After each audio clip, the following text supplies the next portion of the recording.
All right, welcome Unsecurity Podcast listeners. Welcome to episode 166 of the Unsecurity Podcast. Today is Friday, February 25th. This will air in a few days, and things are changing quickly.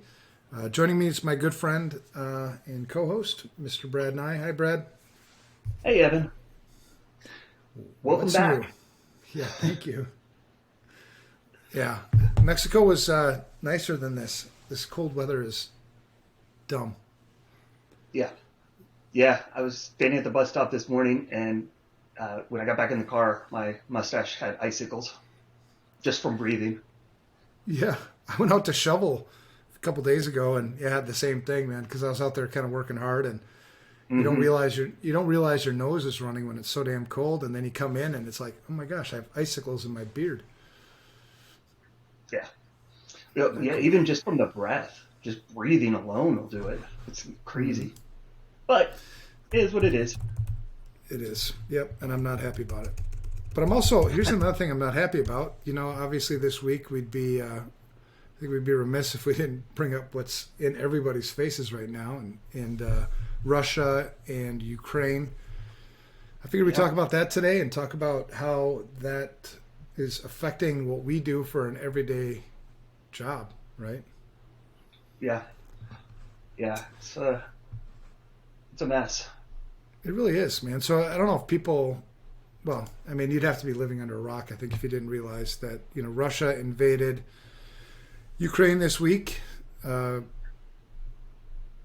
not, I personally, I'm not happy about it. I don't like, and people politicize everything quickly, but the Ukrainian people, I have some Ukrainian friends. Hmm. Uh, they're some of the best people I've known, and the fact that they're stuck in the middle of this geopolitical power grab thing. Yeah.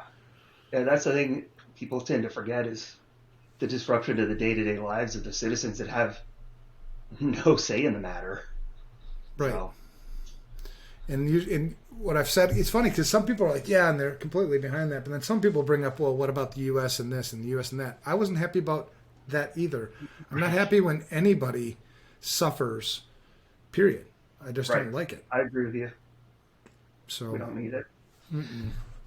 So yeah, and talking about the invasion, it's not just physical. We're already seeing cyber attacks and data wiping and all kinds of. Like by the time this airs, there's probably gonna be like five new things that have come out. Well, that's the thing. Things are happening and moving so fast that I don't think there's one way to keep up with it all. Yeah, I've tried, and it's just like every time you think you got it, something new comes out. Right, for sure. And I think there's two ways I'd like to look at this. One is, from a customer's perspective, what can I do to protect myself from all this ransomware, all this malware, all these various attacks that are coming from the Eastern Europe and Russia. That's number one. And number two is I'm equally as disappointed, if not more, by the security vendors in our space who are using this as an opportunity to sell more stuff. Yeah, that's Because we, the last they, thing we need right now. right, I don't need to buy more stuff. I need to get my shit together with what I have. Hmm. And Yeah, so, you know, so the ransomware, one of the ones that caught my eye. There's a lot of them, but one of them was this called Cyclops Blink. And if you go to the Guardian, it's the title is Russia-backed hackers behind powerful new malware, UK and USA. And the reason why this one caught my eye is because this one targets firewall devices made by WatchGuard. And I thought, well, that's sort of interesting. Normally, you don't see attackers with ransomware going after infrastructure devices. Normally, they're going after client. yeah, So your endpoint protection kind of stuff. Well, if it's targeting malware, or it's targeting my firewall, that's interesting. Disappointing, yeah. but interesting too. So in this one, they're saying it. Mandiant was the first to make the announce. The damage is relatively strong, right? I mean, this is the big deal. It's persistent, so if you reboot the firewall, it's still going to be there. Yep. Yeah, it does it as a firmware update. I'm reading the thing on CISA. Yeah. But it says only WatchGuard devices that were reconfigured from the default settings to open remote management interfaces to external access could be infected. So, yeah, don't do that. I know, but it's so popular for MSPs and IT shops, because WatchGuard is usually a small to mid-sized business type of firewall anyway, right? It's not as prevalent in enterprise. So, and those are more likely to have MSPs and IT shops, managing those things remotely. Yeah. And what's scary is because it implements itself into the firmware, it persists even after you do new firmware. If you do a legitimate firmware, it's still there. Yeah. Yeah, it's basically toss it and get a new firewall. I mean, that's So remediation. How do you prevent this? Turn off the damn external management. There you go. Right. Well, and that's it, man. It's so many of the basic things that we've been preaching for like the last forever are still the things that we preach today to try to protect yourself from these same attacks, right? There's not much here that's novel other than, oh, you're attacking the firewall now. Well, if I had been using my firewall correctly and securely, it wouldn't be a problem for me. Right. So, yeah, I don't know, man. What attacks have caught your eye since the onslaught? Is there any one in particular that's like, man, that one's kind of weird? I guess it's being dubbed hermetic wiper. So Okay. Get in and use legitimate management tools like the ESA drivers to wipe the drive. It corrupts it. What was interesting on that is it's a genuine code signed certificate that was issued to a cyberspace company called Hermetic Digital. So that's where they got the name. But yeah, it's crazy. And then I guess earlier in January, there was one called Whispergate that went through Ukraine. So it seems like they're just increasing it. Yeah, I think increasing, and I think it's still a little bit early in this for a lot of people. You may not have seen a significant increase last week in the attack traffic coming from Russia. Maybe you did, but it's not. Whatever you're seeing today, it's just going to increase, right? We haven't peaked at all. Oh, no, because I mean, I think what we're hearing is the Putin is holding off attacking the NATO and U.S. unless he gets his way. If he doesn't get his way, they stand firm. I think that's when we're going to see the increase. And when does that happen? Well, and there's a little bit of a standoff too, because here, the United States is in. We have some significant capabilities to attack them as well. Yeah. So it's that mutually assured destruction thing. We're in their stuff, they're in our stuff. If they unleash or cross some arbitrary red line in attacking U.S. interests, it's going to be destructive for Russia as well. Oh yeah, nobody wins. Mm-mm. But another interesting thing I saw, I think it was this morning, that Anonymous, here they show up again. They've declared cyber war against Russia. And it took down, was it Russia Times or something, the big media outlet there? Yeah. So all the stuff happening on the internet that's always been kind of a shit show is really just going to increase. You're going to see, I think, a significant increase in DDoS attacks, and the type of DDoS attacks that are called carpet bombing DDoS attacks, where instead of going after a specific system, I'm going to go after your whole IP address space and every resource you have. Yeah, broad, just indiscriminate. Yep. And so what things can I do? So there's no doubt that there's going to be a significant increase. There already is a significant increase in attack traffic, things that are targeted at you, at me. So, and we could go through every one of these pieces of malware, right? We would take an entire day and still not get through it all. So trying to keep track of all of that stuff, if that's your approach, if that's your strategy for trying to protect yourself, I think it's a wrong strategy. It's good to stay up on what's going on, but the right strategy is, what's my attack surface look like? Have I communicated with my users that this is what's happening? This is what I don't want you to click on. This is, 100%. Yeah, start to follow those fundamentals, because you won't be able to stop the threat. The threat is going to be there. So staying up on all the latest and greatest on the threats, great. But what you can do is you can only secure the things that you can control. So control your systems, close down ports, implement multi-factor authentication everywhere. Make sure everybody's aware. Now's the time for kind of all hands on deck, and situational awareness is key. Yeah. Yeah, it's kind of funny. What are the attacks? What do we do? The same thing we've been talking about for 165 episodes. Basically, yeah. That's it. No, like you said, do external scans. Close any ports that aren't needed. Mm-hmm. You know why that port's open? Well, figure it out, or just shut it down and somebody will complain. That's it, man. 3389, would certainly be a port, that was shut down. LDAP would be, 143. Or LDAP unencrypted. Woo! Right.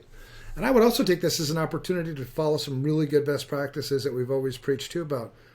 Certainly what do our attack surface look like, but then I think also starting to really up our game in egress traffic filtering. Mm-hmm.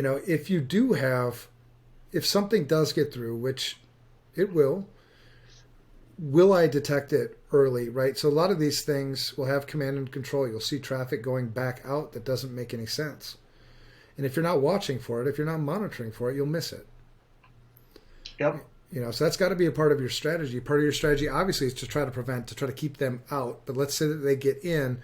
What's your strategy for that in terms of detection and a quick response? Yeah. Well, and the Cyclops blink or sandworm, whatever you want to call it, goes through Tor. That's how it's. Do you have any legitimate reason for traffic going to Tor? No. Okay, just block all of it. Right. Yeah. And, if anything, this should be another opportunity as a security person for me to go to management and say, here, this is another reason that we need to take action. We need to do what we can to protect ourselves. And right. Honestly, most of this stuff doesn't cost money. It's soft dollars. It takes work. Yeah. Oh, exactly. So I don't often need an increase in budget. I might, but looking for those easy buttons, looking for, I installed endpoint protection, so I'm good, right? No, you're not good. That's part of the strategy, but it's not the strategy. That's a big difference. Right. Oh, yeah. I get that. We get that said all the time. Like, where do we start? And, I was telling somebody, I was like, well, get your policies in order, because without those, people are going to go, why are we doing this? I don't have to do it. There's nothing documented, nothing approved. Mm-hmm. Work on your incident response plan and get your asset inventory in order. Know what you have. And those were the three things I said that focus on that. They're like, well, what about, do we need to upgrade our EDR? And nope, I don't. You have one. I know it's good. You might not like the interface, but why would you worry about that if it's working when you don't know, you don't have an asset inventory, or you don't have policies, you don't have an IR plan? Yeah. Yeah. If I was working in any organization right now, the two things that I would, policy for sure, but being that we're sort of in this, we should have been doing policy already, but being now that we're in this sort of almost a reactionary posture, because stuff is happening now, I would absolutely shore up my incident response capabilities. If I don't have one, go to FRSecure.com and find our incident response playbooks and our incident response plan template. Make it yours. It's not gated. You have no excuses. So get that incident response shored up, and then I would spend a good amount of time understanding intimately my attack surface. What do I look like to the attackers? Is there anything hanging out there that's interesting? Anything that surprises me? Multi-factor authentication on all remote access, or shut it off if if we're not actually using it. Yeah, yeah. And in my defense, that I gave that advice before all hell broke loose. Well, right. No, yeah, for sure, man. I would definitely change it now. It would definitely be incident response, and then do your scan on an external, and then asset inventory. Right. And if you still struggle with getting an incident response plan or capability, because according to a lot of the studies that you read, half or more of the organizations out there don't have an incident response plan. It's rare that we go into and see it, or it's one of those things. It's like 2 pages, and it was updated like in 2017. And here's my advice. If you're a security person listening to this podcast right now, you're a listener, and this is you don't have an incident response plan, or your incident response plan hasn't been looked at or reviewed in a long time, do it now. Mm-hmm. Honestly, you have no excuses. You get paid for this job, and you're not doing your job well. You need to get off and do it, visit it. If not, you almost become like one of our enemies, because you're not serving the industry well. You're not serving your customers well. If you get attacked, then you're easily a pivot point into one of my customers. And now we've got a really big problem. So There's no excuses for that. Now, if you're one of those security people where I get it, I've been struggling with executive management, they just don't seem to understand, have them give me a call. Oh, yeah, for sure. I'll be nice, but they also have no excuses. At the end of the day, they are the ones who are ultimately responsible for the information security at the organization, not you. They put you in a really terrible position that you can't do your job. And they're putting their employees, the business, themselves, everybody at risk, including other companies. So there is no excuse. You could spend an afternoon and get a fairly capable incident response capability established. So you can't tell me it's cost too much money. Right. Wake up. 2022 is here, and Russia's at your door. Right. Well, and especially now we've got the IR plan and the playbooks that are going to get you, 65, 70% of the way to where you need to be. Because most of it is going to be generic, right? It's explaining how things work, what the different phases are. Understand the plan, read through it, but it's really not hard to do. It's not. And know who you're going to call. What's your first phone call? You've now been ransomed or whatever. Rather than panic, you should already know my first phone call is to this place. Now, if you don't know, if you just can't seem to figure that out, that's okay. Your first call, then make it to FRSecure. At least that's an organization that will not take advantage of you. We'll point you in the right direction. If we can help you, we will help you. We're not going to sell you something. But you need, at this point, nowadays, in the world we live in, we all need somebody we can trust. We don't need any more salesy stuff. I don't need to spend any more money. I don't need any more products. I need some damn solutions, and I need them now. Right. Well, and like you said, the nice thing about this, of what we're talking about, is you're not spending money. This is stuff you can do, and you don't have to get, budget approval or, it's out of the budget. Run a scan of your external. There's plenty of services you can use. Understand what you've got.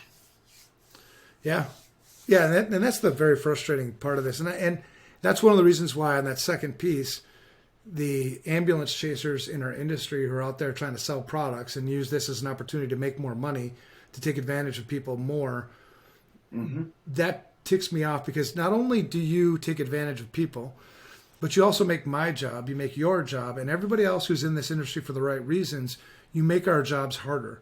Because now they don't trust us, and because they don't trust us is because they think that we're like you, and we're not. Right. I'm tired of people not doing the stuff that they're supposed to be doing. I'm tired of people not taking responsibility for this. I can't protect you. You can protect you. Right. Yeah. And find good companies, like you said. I was working with somebody who needs a managed SIEM SOC solution. So I gave them 3 names, said, hey, I've heard good things from all of you. And one of them reached out to me and said, hey, here's what we're going to propose. Do you think this is appropriate? Are we doing the right thing? I was like, that's why we work with you. 100%. Like, yeah. I was so surprised when they called, or emailed, but yeah, it's find the right vendors. There are good vendors out there.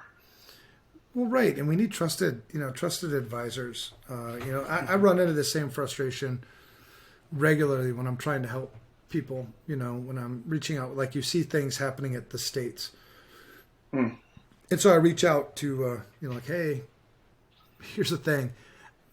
Here's a way to fix it, and it costs you $0. I don't give two craps about making money off of you.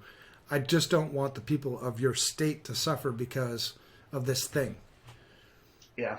And oftentimes you won't get a response because you're stuck in the mire and the muck with all the other, industry experts who are trying to take advantage of you. Right. Yeah. Those people have made our jobs harder because people are hear what we say and they're like, okay, what's the catch? No, there's no catch. There's never been a catch. I mean, we've been, FRSecure has been around since 2008. And so we're 14 years into this, and where's the catch? Right. Yeah, I was talking with a potential partner, another firm, to pass off some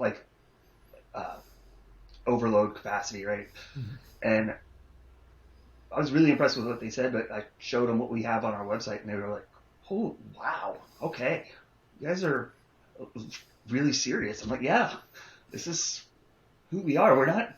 There's no, like you said, there's no gate. It's just go and download it."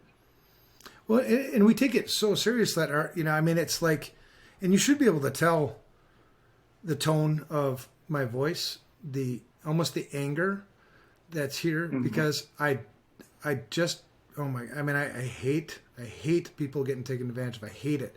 It's what gets me up every single morning. And so you see the things happening with Russia and Ukraine, and we can get all involved. And I can't do anything about that. I can't go stop Russia from attacking Ukrainians. Right. And I can't control the U.S. response to it. It may be frustrating or whatever, but what I can control is my own backyard. I can control my family. I can control the companies that I consult and work with, the ones who do trust me, and they're in a good position for the most part. Right now, it's the mm-hmm. ones who are listening, who are nodding their heads because they agree, because you can't disagree, right? Show me how it doesn't make sense for you to have an incident response plan. Explain it to me. And you can't. So you agree with me. So then why don't you have one? Yeah. Yeah. I don't, that's where I lose it. And then also, okay, let's say you do have one. So then my next question would be, does it work? Right. Well, I think so. Well, I think so isn't good enough, because you need to have that certainty when it happens. That's the whole point of the plan. The plan is something that you use. And I got into it yesterday with he's a good friend, and there's still obviously mutual respect there, but he was explaining how they have a plan. I'm like, okay, tell me about your plan. He's like, well, it's this and that. I'm like, so would you use that plan? He's like, well, I think so. I'm like, well, then it's okay. Here's the deal. You can have a document, but you can't call it a plan. A plan is something that you intend to use. A plan is a plan. It's what I intend to do. So just having it documented and not having confidence that it's actually going to work isn't a plan. Yeah. The plan is think of like playing football, man. I played sports. You played sports. We didn't go into a football game with something just on documentation. We went in there. We had practice. Yep. We knew what the hell we were doing. We knew what each person's role was on this team. Yeah, mostly. The winning teams anyway. Yeah. And we went into it with this plan, and we played the game according to the plan. And we took the outcome as it was. Yeah, I fully agree. So, honestly, people listening, if you go by the statistics, unless we have like a unicorn audience, we have a few thousand, I don't know, 3,000-4,000 downloads, whatever. And according to the math, half of you don't have an incident response plan. And Yeah. not good. Especially now. I mean, I'm like really fired up right now because you can see the wave coming, man. I mean, it's already been there, but like it's coming. Yeah. Oh, 100%. It's just a matter of time. It's going to hit. And like you said, I think we're going to see the carpet bombing attacks for DDoS, and then targeted attacks for, the wiper or whatever malware they want to do. And they're going to probably hit, where's it going to hurt? Utilities, hospitals, food supply chain. If you're in one of those industries, you better get yourself up to speed real fast. Right. And if you're not in that industry, we've been talking about incident response plans, and that's a very short term, plan. We also should be talking about disaster recovery plans. What is your disaster recovery plan? What happens if power goes out tomorrow? Right. Not just for you. Well, you say, well, we're in the cloud. Okay, great. You're in the cloud. What about all the people that, you rely on to get work done that are working at home? What if there's a power outage for all of Minnesota or all of Minneapolis? Right. Yeah. Plan for it. I mean, in some cases, it might make sense to invest in, natural gas or, gas generators for some people's houses. Yeah. I mean, if you think about it, a couple $1,000s, how much do you lose in productivity for maybe some of those key people? Right. Well, and that's how disaster recovery planning works, right? I mean, you work through these scenarios and you figure out what's the likelihood? Just take a list of all these man-made disasters, take a list of all these natural disasters, and then work through them. Mm-hmm. What's the likelihood of this bad thing happening? We'll say Minnesota, for instance, a tsunami. Well, it's not likely. Wow. So off the list, right? But let's say a cyber attack that hits the power grid. Oh, that's probably increased in likelihood. And then what would that impact be? And then you start to prioritize your approach to all this. Not even going to take you through the formal, do a business impact analysis thing, because you need to do that too. But just get moving right now and work through the threats. Yeah, just get your list of critical processes, get your list of, disasters, and then understand impact likelihood of the disasters, and then rank your what you have by prioritize it, and then eventually you would then go through and say, okay, so here's the likelihood and impact of this happening, and here's what it would do for X, Y, and Z. Yeah, absolutely. So and that's that. When we talk about reactive and proactive security, planning is always proactive, right? Mm-hmm. When you use the plan, that's reactive, but the fact that you plan makes it proactive. So that's how you do proactive security. That's how you save businesses. That's how you save lives. You don't just kind of wing it and just like, well, we'll just do as best we can. That's not good enough. The threats continue to rise. The impacts are continue to get stronger. I mean, yeah. Well, and like you said, the more you are familiar with that, the more you've read through it, the more you've done it, it's going to mean you're going to have a lower impact, lower time to recovery. Just because you're not going through going, okay, what do I do next? Right. Muscle memory. Well, and I've been in enough disaster recoveries where the proper planning wasn't done. And so everybody during a disaster thinks that their stuff is the most important stuff. So then you've got this constant contention and fighting over, well, why did you restore that system when you should have restored that system? And, oh, God, what about that system over? I mean, it's just like this chaos. It's like that system is number one priority. Your system comes next. That system over there comes after that. Yeah, I think that the most fun in a DR in that scenario that I had is we restored everything at a cold plate from tape. And so you have to start with Active Directory because all the services are in Active Directory. And that's not a fun thing to do. Mm-hmm. And somebody was like, hey, we're 3 hours in. Why is this not up? I'm like, because I'll put it up. You can't do anything. You can't log in. Your call. Right. Yeah. So that planning. So I think, for the Ukraine, just in closing for me, the Russia-Ukraine thing is sad. There are going to be some significant consequences, felt throughout the world. You're not going to be able to do much about that. What you can do is protect the ones you love, the ones you care about the most. Start at home, obviously. What would we do here if power goes out? What would we do here if one of us becomes a victim of a cyber attack? We have to have our own plans as well. Mm-hmm. Nothing means more to me than my family. And then your business, right? What will our business do? And even if you're not responsible for information security at your business and you're just listening, you should also know whether you have a plan or not. Where do you report something that happens that's bad? Where do you go? Who do you call? So that you can get direction, because you're still an employee. You're still vital to the success of the business. So I wouldn't worry so much about trying to track all the different ransomwares and malware variants and all that, because the attack vectors are all the same. They haven't changed in 20, 30 years. The attack vectors are, it's easiest to get in, through the human, through an email. It's easiest to get in through open ports, single factor authentication that's out there. Yep. So focus on yourself more than trying to figure out what's out there. Once you feel really confident that you got yourself in a good spot, then start looking out there to see what's coming. Yeah. Yep. I'm with you. Yeah. So I don't know, man. I am fired up because you can see it coming that there are going to be a lot of people suffering, and man, I just wish they would have listened. Yeah. Yeah, I agree. So, all right, man. You got any shout outs? I'll just give a shout out to people that are going through this and trying to make the best of it.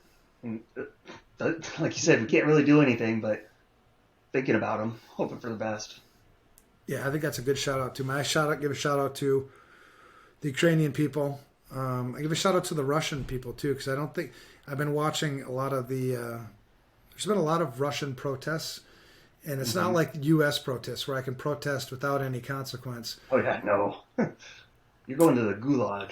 Yeah, man, and that's bravery. And so I see a lot of the bravery, the good things that are coming out of this. Really, this is, I think it's just a shitty government, who wants to do shitty things to other people, and so I don't blame it. I don't blame the Russians. I blame Moscow. Oh, 100%. I'm with you. So we agree on too much. That's because we're like buddies and stuff. Same mission. Yeah. All right. Well, that's a wrap for episode 166. Next week, I don't know what we're going to talk about, but maybe we'll still be talking about this. Who knows? Yeah. Who knows? All right. Have a good one, everybody. Please be safe. Please take the advice.